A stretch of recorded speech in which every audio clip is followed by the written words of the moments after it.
Today, we are shining a light on a topic that affects millions worldwide but often hides in the shadows: complex post traumatic stress disorder, aka CPTSD. And victims of narcissistic abuse often suffer from this.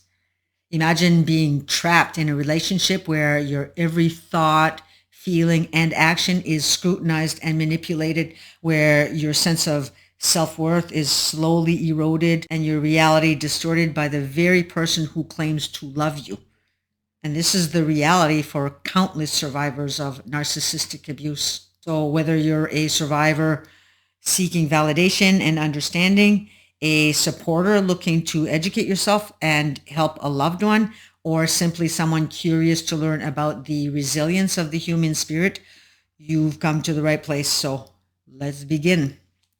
CPTSD, complex post traumatic stress disorder, is a psychological condition that can develop in individuals who have experienced prolonged trauma, particularly during childhood, or repeated traumatic events over an extended period.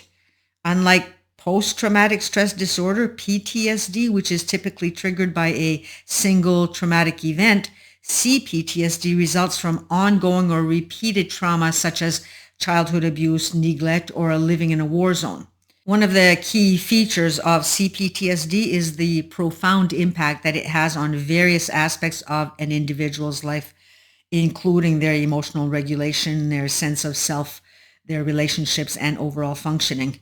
People with CPTSD often struggle with intense and persistent emotional distress, including feelings of shame, guilt, and worthlessness. They also experience difficulties in forming and maintaining healthy relationships because trust and intimacy can be challenging for them due to past experiences of betrayal or abuse.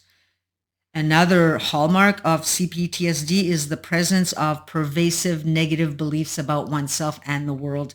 These beliefs often stem from the trauma and can lead to a distorted perception of reality, making it difficult for individuals to feel safe or secure in their environment. So here are some examples. The God wound.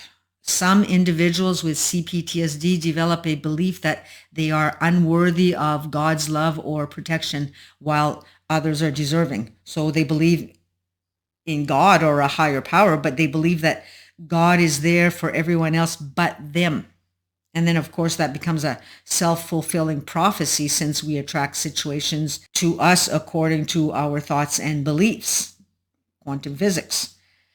And these beliefs can stem from experiences where they felt abandoned or betrayed by a higher power during times of distress.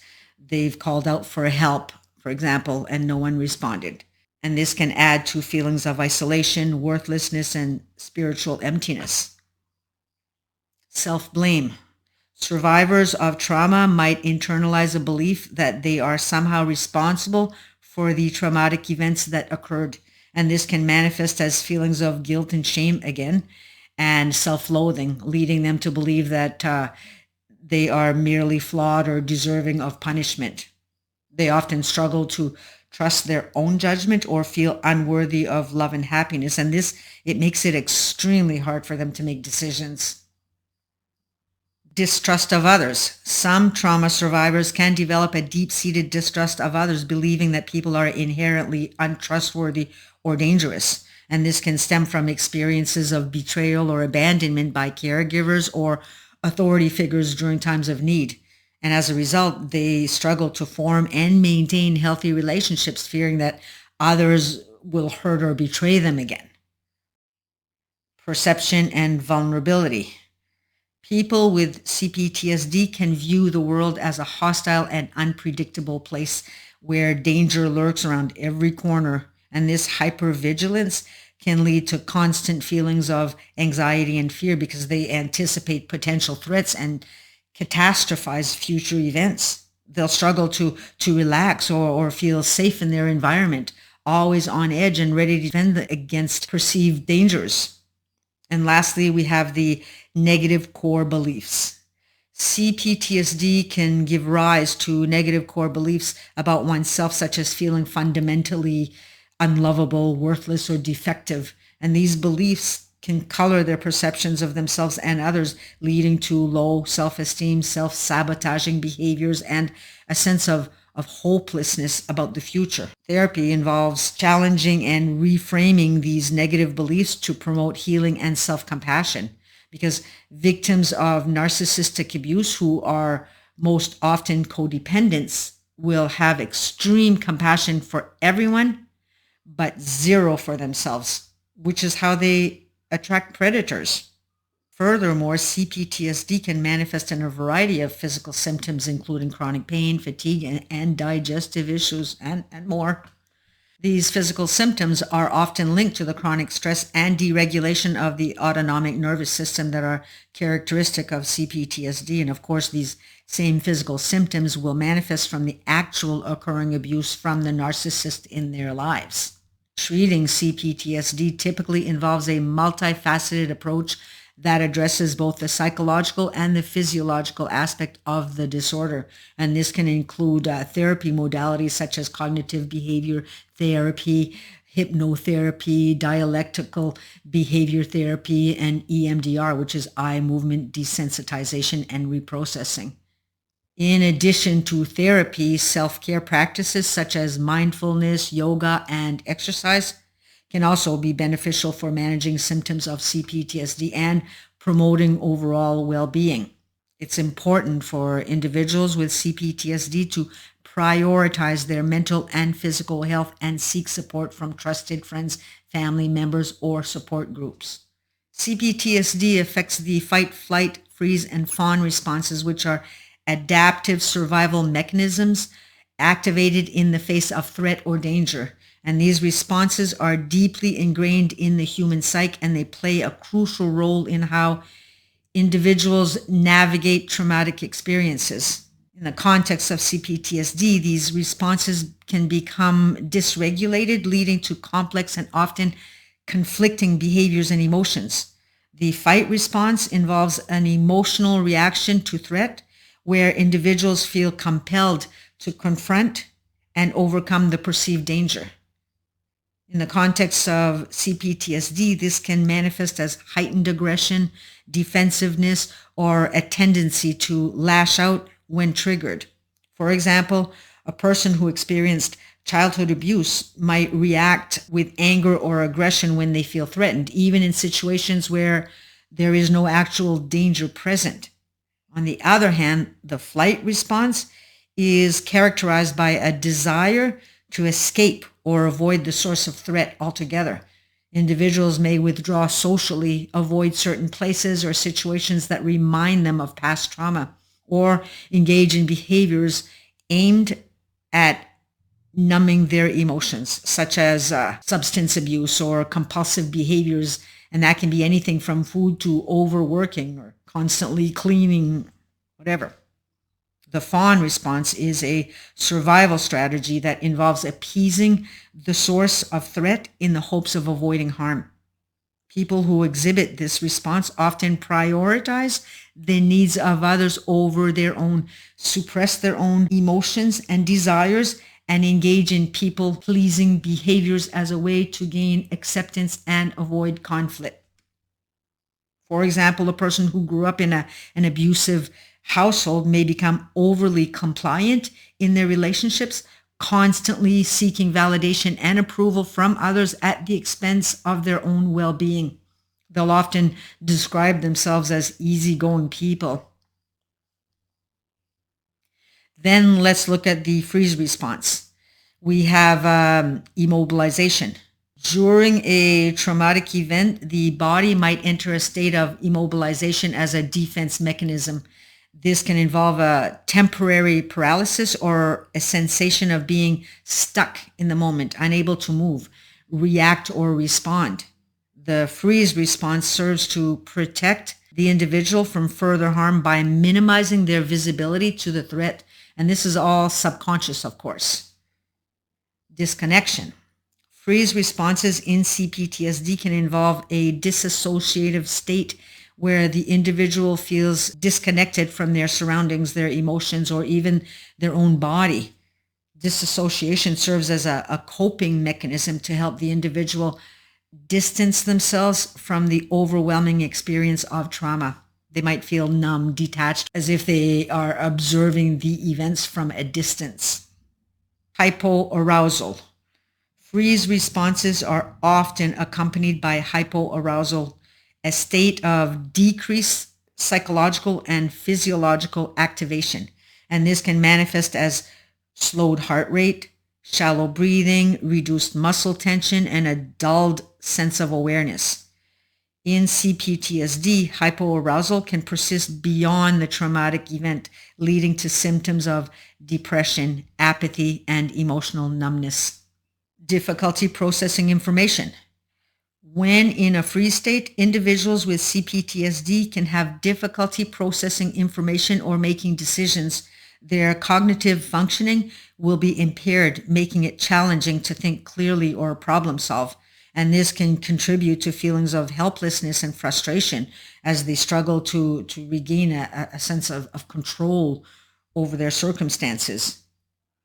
In the context of C.P.T.S.D, these responses often coexist and can shift depending on the specific triggers and circumstances. They might find themselves oscillating between fight, flight, and fawn responses, sometimes within the same interaction or situation. And this dysregulation can contribute to feelings of confusion, shame, and powerlessness as these individuals, they struggle to assert their boundaries and meet their own needs while navigating the complex dynamics of trauma. C.P.T.S.D often coexists with experiences of narcissistic abuse, particularly in the context of intimate partner relationship, more often than not.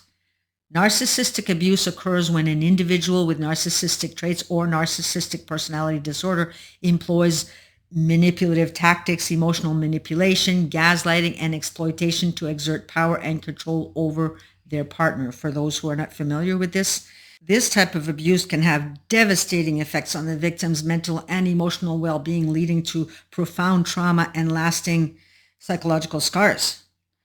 One hallmark of narcissistic abuse is the erosion of the victim's sense of self-worth and autonomy. Narcissistic partners often engage in constant criticism, belittling, and invalidation, causing the victim to doubt their own perceptions, feelings, and reality.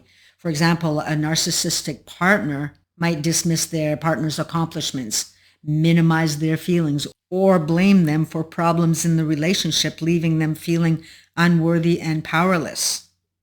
Gaslighting is another common tactic used by narcissistic abusers to undermine their partner's confidence and sense of reality. Gaslighting involves manipulating the victim into questioning their own memory, their perception, and sanity.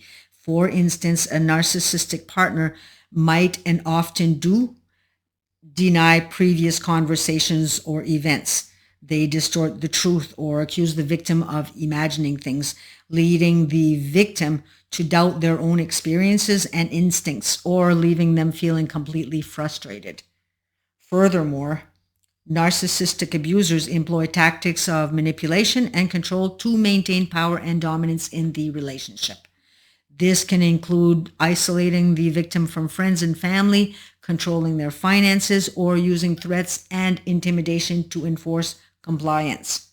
Over time, victims of narcissistic abuse feel trapped in a cycle of dependency and fear, unable to escape the clutches of their abusive partners. The cumulative effects of narcissistic abuse can contribute to the development of C.P.T.S.D in victims. Individuals who have been subjected to prolonged emotional and psychological abuse will more than likely experience symptoms such as hypervigilance, flashbacks, emotional dysregulation, and difficulty trusting others. For example, a survivor of narcissistic abuse will find themselves constantly on edge, anticipating their partner's next outburst or manipulation, even long after the relationship has ended. I was reading a comment the other day on social media, and one woman was saying that she was still on constant edge after 5 years of leaving her narcissistic partner. So knowing that, the faster you decide to heal this, the better. So for anybody wanting to start on a healing journey, I strongly suggest picking up a book from Pete Walker. Pete Walker is a psychotherapist and author known for his work on complex post-traumatic stress disorder. In his book, From Surviving to Thriving, he provides valuable insights and practical strategies for understanding and healing from CPTSD. Okay, so let's take a look at emotional flashbacks. Emotional flashbacks are intense emotional experiences that are triggered by reminders of past trauma. These flashbacks can feel overwhelming and distressing, often causing individuals to re-experience the emotions associated with the original trauma. So here are some examples of emotional flashbacks. Feeling overwhelmed by fear or anxiety. They might suddenly feel an overwhelming sense of fear or anxiety even when there is no immediate threat present. And this can be triggered just by knowing that the narcissist is on their way home, or a look of displeasure on the narcissist's face. Experiencing intense shame or guilt.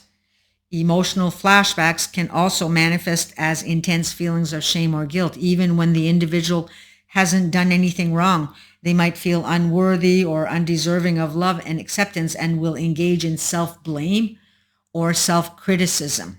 I used to say to my friends that I was so sick and tired of feeling ashamed and not knowing what it is that I was supposed to be ashamed of. Feelings of helplessness or powerlessness.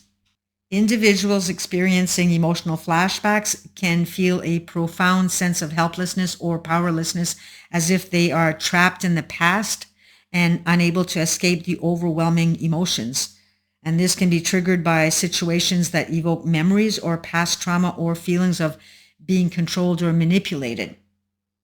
Experiencing anger or rage.